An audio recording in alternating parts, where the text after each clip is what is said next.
Спотқа монетаны қалай сатып аламыз? Спотқа монета сатып алу деген бұл бізде ұзақ уақытқа инвестициялық мақсатта монеталарды сатып алу. Яғни сіз сатып алып қоясыз, сосын ұмытып кетесіз. Ұзақ уақытқа сақтайсыз. Енді бізде қазір ақша финансирование, аккаунт финансирование деп тұр.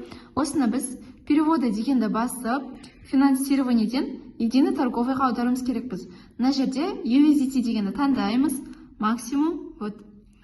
Мен қазір аккаунт финансированиеден единый торговый аккаунтқа аудардым. Енді менің ақшам дәл қазір единый торговыйда тұрғандықтан мен торговля дегенге барамын. Одан кейін неке көріп тұрсыздар ғой, спот деп тұр. Чтобы монетаны спотқа сатып алу үшін сіздер деривативіға емес, именно торговля дегенге кіресіздер. Вот торговать, торговля, осыған кіресіздер.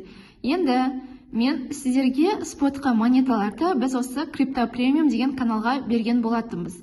Мысалға арбитрум деген монетаны бергенбіз. Одан кейін қаншама монеталарды осы спотқа беріп отырамыз осы каналға. Оптимизм менен Starknetті сатып аламыз дегенбіз. Монетаны біз спотқа қалай сатып аламыз? Мысалға арбитрум деген монетаны таңдадық, осы жерден именно спот дегенді таңдаймыз. Мысалы, арбитрум деп жазсақ, қараңыздар, бізде бессрочный USDT спот деп шығады. Бессрочный USDT дегенді таңдамаймыз. Ол бізде уже D торговля болады. Спот дегенді таңдаймыз. Сосын біз депозиттің қанша процентіне сатып алғымыз келеді. Менде мысалға қазір депозитінде не бәрі 20 доллар ғана тұрғандықтан, мен депозиттің 15-20%-не сатып алып қойғым келеді. Купить арбитрум дегенді бассам, мен арбитрум монетасын спотқа сатып алдым. Енді бізде монетаны сатып алғанымызды қай жерден көреміз?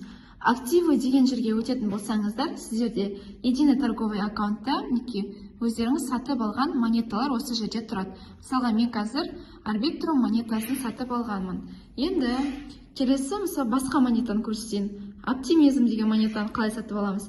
Торговать деген жерге өтеміз. Өзімізге қажетті монетаның тикерін жазамыз. Оптимизм. Спот дегенді таңдаймыз. Сосын дәл қазіргі бағада сатып алуға болады, яғни рыночный бағаменен және дағы лимитный бағамен сатып алуға болады. Мен қазір рыночный бағаменен сатып аламын. Оптимизм бізде 2.48-де тұр, мен осы бағада сатып аламын. Ал лимит деген мысалға баға 2.58-ге дейін құласа ғана сатып аламын деп мен биржаға приказ беріп қоямын, если мен лимитті таңдайтын болсам.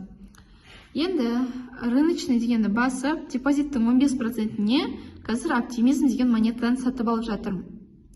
Купить оптимизм. Вот, қараңыздар. Енді мен активы деген жерге өтетін болсам, менде депозитімде арбитрум деген монета бар, оптимизм деген монета бар. Ал енді біз біраз уақыттан кейін бұл монеталар уже жақсы пайда берген кезде сатып жібере аламыз. Дәлме-дәл қалай сатып алдық, солай сатамыз. Торговать деген жерге өтеміз, монетаның тикерін жазамыз, арбитрум USDT.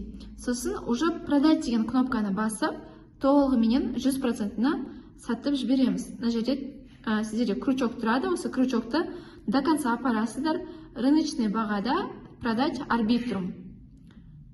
Мен қазір арбитрумды сатып жібердім. Менің портфелімде уже арбитрум жоқ, тек қана оптимизм ғана тұр.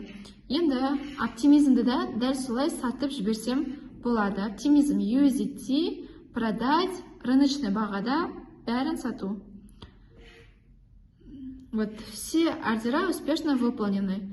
Енді единый торговыйға өтетін болсақ, менде тек қана USDT тұр.